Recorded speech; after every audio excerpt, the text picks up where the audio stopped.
Hello and welcome to This Week on Q. I'm your host, Derek Lambert, kicking things off with 3 things you need to know. Q's homecoming is finally here. Q will sponsor its second Balloon Glow on Friars Field this Thursday at 8 p.m., and that is something you do not want to miss. This will follow the homecoming parade and pep rally, and then on Saturday, fans will start the day bright and early for some tailgating with alumni and students at 9 a.m. for the 1 o'clock game. Don't let me keep you from getting out to all these great events. Get out there and get all the Hawks pumped for homecoming week. On the national scene, the social media app Twitter live streamed the first Thursday night football game. CNN reports that around 243,000 Twitter users checked in to watch. The NFL made the deal to attract viewers that might not have access to a cable provider to watch the games.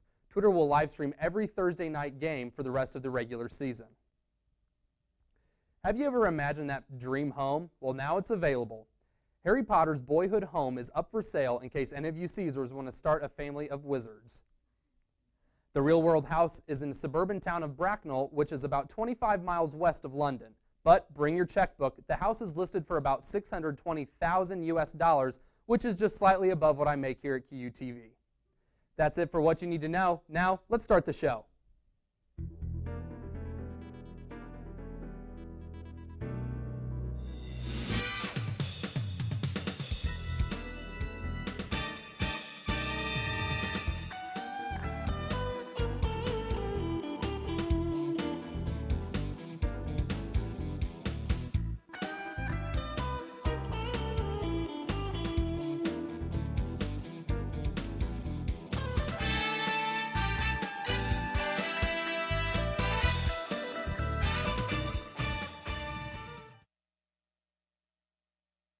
QU hosted a town hall meeting on Constitution Day with the topic of guns on campus.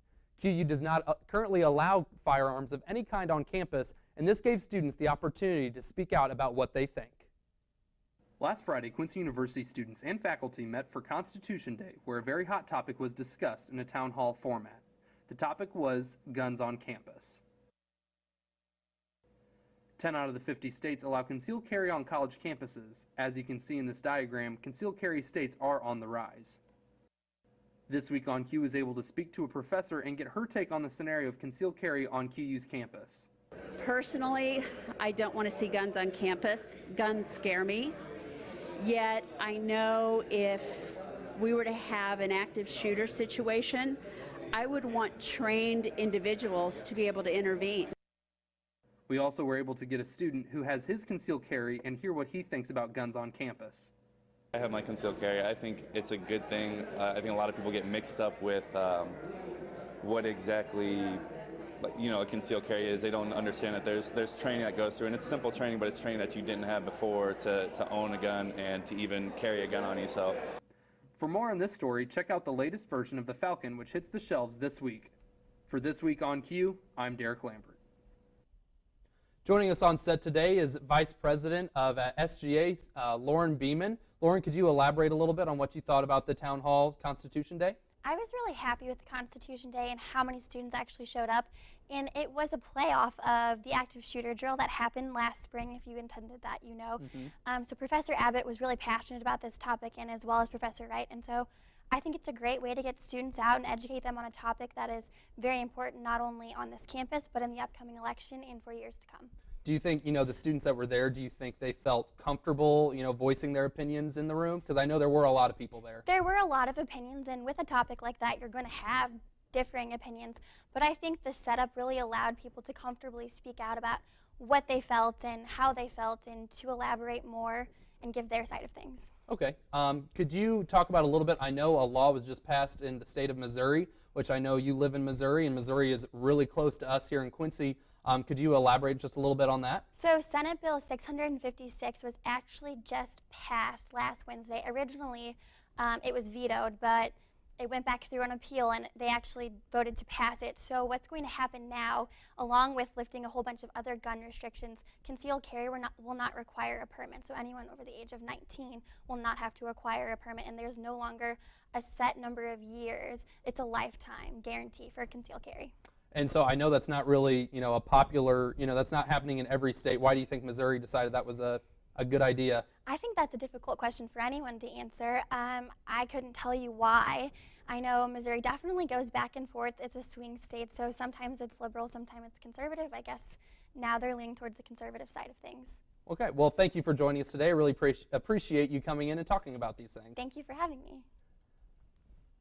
This year's homecoming marks a special anniversary. This 2016 school year commemorates the 30th year of Quincy University football since it was reinstated in 1986. This Saturday, QU Athletics will have the first team here for the homecoming game against Southwest Baptist. Here's This Week on Q's reporter Lydia Cruz with more. A lot of numbers get thrown around in football. First and 10, inside the 20, you can run the 3-3 stack, the 3-4, 4-3, or 46 defense. 7 diamond, 8 in the box, or my personal favorite, nickel cover 3. But some numbers are more than just hash marks and defensive schemes. They tell a bigger story. And for the Quincy University football team this year, that number is 30. It was 30 years ago that football returned to QU after more than 3 decades of absence. That's a lot of dreary fall Saturdays passed without the faint echo of fan exultation, carried across campus from Spruce and North 20th. A lot of Saturdays that students spent indoors entirely too warm and too dry, not huddled together en masse, not losing their voices after a 3rd and goal Hawk touchdown.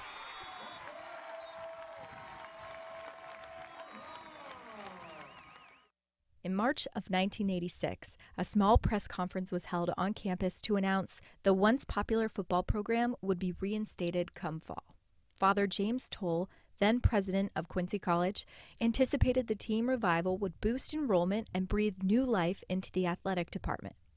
A short month later, Toll once again addressed the small contingent of local media.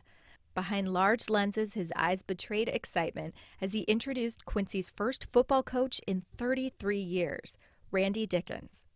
That fall, QU Stadium was filled to capacity as the Hawks finished the year sitting at 5-3. More importantly, you could once again catch cries of anguish and redemption as they carried south beyond the limestone fortress. Over the last 30 seasons, QU football has put up a lot of numbers. And let's be honest, some of them don't fall under the traditional definition of good. Of the past 30, only 9 have been winning seasons. We've gone 0-10. We've gone 0-11. But the Hawks also went undefeated for one historic season in 1993 and were Illini Badger Conference champions 2 years in a row.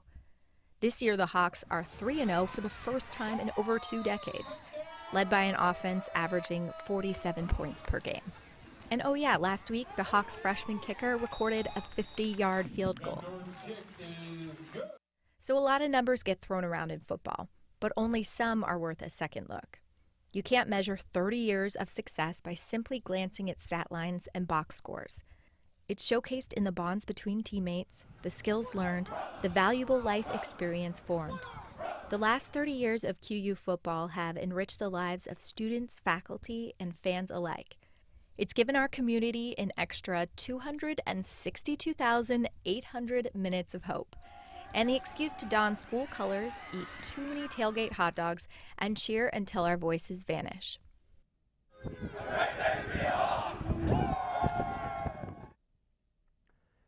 As you can tell, there's a lot of stuff coming up this week for homecoming. On Thursday, there is the parade, so if you're a part of a club or organization, make sure you are signed up to attend in that parade. Second thing will be the pep rally, which is always a good thing to go to. And again, this year we have our 2nd annual Balloon Glow. So I know last year there were a lot of people that came out to that, and it was a really good time, so make sure you make the time to go out and see that. And then Saturday, the day of the homecoming football game, make sure you get out there bright and early at 9 a.m. with your friends and family and go get some tailgating. Coming up next, one mom decides to scare her daughter straight. She called the cops on her 3-year-old daughter to teach seatbelt safety. Stay tuned. You had plans. A baby wasn't one of them. You feel you can't afford a baby. Not now. How will you tell your parents? Your boyfriend? Are you or someone you know facing a crisis or an unplanned pregnancy? CareNet of Quincy knows making important decisions can be hard, and you need to have information you can trust. Take a moment, stop and think. Educate yourself. You are not alone. CareNet of Quincy is here to help. Welcome back to This Week on Q. Here's a look at your national news. An explosion rocked a Manhattan neighborhood late Saturday, injuring 29 people. And while authorities are not linking the blast to any international groups, the New York governor is calling this an act of terrorism. Reed Binion reports.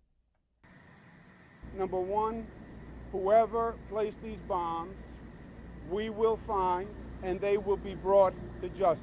Number two, we will not allow these type of people and these type of threats to disrupt our life in New York. Governor Andrew Cuomo speaking to the people of New York Sunday, vowing that authorities will catch whoever is responsible for setting off an explosion in Manhattan that left nearly 30 people injured. I was driving a car, and next thing you know, I felt an explosion, and the car just tilted over halfway and came back down. And what happened was I just blacked out. From next thing you know, I'm in an ambulance. This is surveillance video obtained by MSNBC from inside a fitness studio. You can see glass shattering at the moment of the explosion, and people along the sidewalk start to run. I heard the explosion, and moments later I heard debris falling on the ground like glass shattering and metal. Authorities believe the blast was caused by an explosive device in or near a dumpster. A few blocks away, investigators also found a pressure cooker with what appeared to be a cell phone duct taped to it. Authorities have not found evidence of a connection to international terrorism, but say this was a deliberate act. It was not an accident, it was intentional. I'm Reed Binion reporting. So less than 24 hours before the New York explosion, a bomb went off in a trash can in New Jersey. Authorities believe there is no specific evidence to link the two blasts. On a lighter note, players come together to make a Waterboys football dreams come true and watch the lengths one mom goes to teach her toddler about seatbelt safety. Here's CNN's Jeremy Roth, and this week's Take a Look at This. An Arizona mom went to extremes to teach her 3-year-old the importance of seatbelt safety. Michelle Fortin's daughter unbuckled her seatbelt during a ride home, so the mom called the fuzz. Yep, Scottsdale PD officers arrived at the scene and took the opportunity to back up the mom's message, driving home the importance of seatbelts. Yes, it was an extreme choice on my part to call the police, but I knew she was going to remember it. Apparently, the plan worked. The little girl has promised it will not happen again. Speaking of going to extremes, one brave groundskeeper in Wisconsin stuck it to the man when he painted a giant Green Bay Packers G on the lawn of the hotel where he works and where his boss is a well-known Vikings fan. But given that the hotel is in Packers country, the boss didn't throw any penalty flags at the Cheesehead's bold move. A Michigan high school football team's water boy had a real Rudy moment when the team helped him realize a personal dream to score a touchdown. The special needs teen, who normally provides water to players on the sidelines, suited up and ran a scoring play courtesy of his teammates. The boy's mother, who's been battling cancer, was overcome with emotion. It really takes a village to raise my son, and this village has really been outstanding. For Take a Look at This, I'm Jeremy Roth. After the break, This Week on Q will introduce you to the new assistant men's basketball coach, and we'll show you the impact of having a mock trial team here on campus. We'll be right back. It isn't a building. It isn't an arena or field. It isn't a classroom. It's a friendship. It's the bonds you form. It's an opportunity. It's the experience. It's a cute thing. Schedule your visit today. Welcome back. The Quincy University men's basketball team recently had a vacancy for the assistant coach position. A new face joins the team for this season, and a pairing that feels like it was meant to be. QTV's Scott Bruxford passes you the ball in this in-depth feature. Coming home to Quincy meant everything to Coach Ryan Hellenthal. The opportunity to come back to Quincy and be in a place where I was born and lived a lot of my younger years, just really special, and the chance to, renew friendships that I've had here from the past, and as well as make new friendships here in the Quincy community, as well as the campus community, is something that, has been a dream of mine for a long time.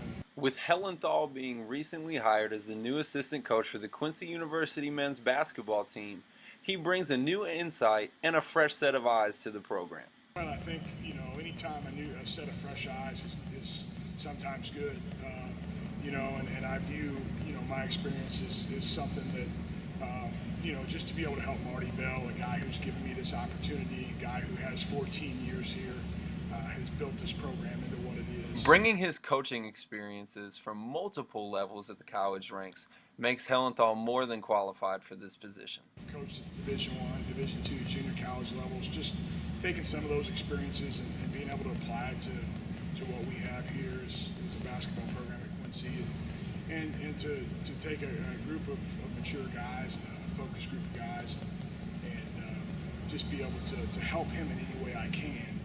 Hellenthal recognizes the talent on this year's team, but also knows that last year's 20-win season wasn't quite enough. I see a group of hungry young men who's got a little bit of a chip on their shoulder, who still have that hunger and a desire to prove people wrong, and a group that wants to take that next step. Winning 20 games last year wasn't enough. Whether it's Hellenthal's or Hawks, Coach Hellenthal knows that his family is in Quincy. It's family, it's family. It's not only having my family here in terms of my dad and my sister, but and Dad having some health problems, being able to be around him more and to be able to take care of him like he's done for me all these years. Certainly special. But then the other aspect of family, my QU family that I'm a part of now, and getting to know each and every day has truly been special. Returning home and to the hardwood, Hellenthal hopes to bring his coaching experience and success to the Hawks this season. For QU TV, this is Scott Bruxford. Scott, thanks for joining us on set today. Could you kind of tell us a little bit about the new men's basketball coach? Yeah, good to be here, Derek. Coach Hellenthal obviously is extremely experienced. He's coming off of 15 years in the coaching business. That's awesome. Been around everywhere. He's coached at Long Beach State. He was director of basketball ops at Boise State and coached at the junior college level as well. So with him to bring all of that experience to the table, it's definitely going to help out the team. That's awesome to bring somebody like that to little old QU. So that's Exactly. awesome. Can you kind of tell us a little bit what's to be expected of the men's basketball team this season? Yeah, we're coming off of a 20-win season, so obviously we bring back a lot of core players. Your all-conference guys and Joe Tagarelli and Evan McGaffey are back, along with a lot of key players that we had last year, role guys, and especially bringing in Coach Hellenthal to the mix. He's definitely going to bring a new set of eyes to the team, and I think it's really going to be a recipe for success this year. That'll be awesome. We look forward to seeing some good things from the men's basketball program. All right. Thanks for joining us on set, Thanks, Scotty. Dave. From one team to another, the QU mock trial team has been on campus since 2002, it is often associated with criminal justice and political science. However, it sets the bar higher to offer opportunities to all students. QTV's Evan Powell explains. The Quincy University Mock Trial Team is an organization on campus that offers a great variety of skills to students. Students of all majors are encouraged to join because it helps them understand trial proceedings and to overcome the fear of public speaking. The main advantage of mock trial is it gives people a tremendous opportunity to engage in public speaking in a defined setting with lots of different opportunities on how to experiment with public speaking. Mock trial is also a great avenue for criminal justice and political science majors. It gives students a leg up for law school and helps them to better construct legal arguments and their critical thinking skills. I want to be a lawyer one day, and it prepares me for the situations I'm going to be in, and I'm a political science major, so I'm just going to be exposed to the environment all the time, so it's going to prepare me for law school in my future. For competition, mock trial consists of a team of 6 members, 3 attorneys, and 3 witnesses. The team will compete at Bradley University and Illinois State in the next few months. Mock trial gives you the chance to compete. So it's not just about trial law or portraying lawyers. We have a lot of people that actually only do it, portray witnesses. It's a lot of fun. It's an opportunity to play a character. People can try out accents. As you can see, mock trial offers a lot of advantages for students. Come out Tuesdays and Thursdays at 7:30. I'm Evan Powell reporting for This Week on Q. Reporter Evan Powell now joins us on set. Evan, could you tell us, a little bit of the advantages of, say someone that's interested in joining mock trial and they're not really sure? Well, there's a lot of advantages, especially for criminal justice and political science majors, but for everybody it helps you attack public speaking, because the number one fear is public speaking. Right. So it lets them go out of their comfort zone and just talk to other people and go through criminal proceedings, and it's pretty good for public speaking. They've been pretty successful in the past, haven't they? Were you guys able to talk a little bit about that? I didn't get to talk to Christopher Pratt exactly, but he said a lot of the trophies are from invitational events, and a few times they've gotten top 5. But they also play a lot of bigger schools like Illinois State, which they play next month, and then they play, I believe, I can't think of it right now, but I know they play another big school in November. Awesome. And could you kind of tell people who they need to contact if this is something they're interested in getting involved in? Well, you can talk to Christopher Pratt. You can talk to Judy Abbott, the adjunct professor here. You can also talk to anybody who's part of criminal justice or political science, because they're going to know. And other than that, I would just look for flyers, and because every Tuesday, Thursday at 7:30 they meet in the mock trial room in Friars Hall. Awesome. Well, thanks for coming on here, and I appreciate it. Yep. Coming up after the break, we have the latest in entertainment news. We'll be back after this short commercial break. QUTV is more than a news outlet. 1 in 5 undergrads work at least 35 hours a week, year-round. Students involved with QUTV learn life lessons, create lasting memories, and gain the experience needed to succeed in future careers. Students need to be involved with QUTV as a viewer or as a participant because we need to know what's going on around our campus. Knowledge is powerful, and QUTV News serves to inform not only the students, but the Quincy University community as a reliable and powerful news network.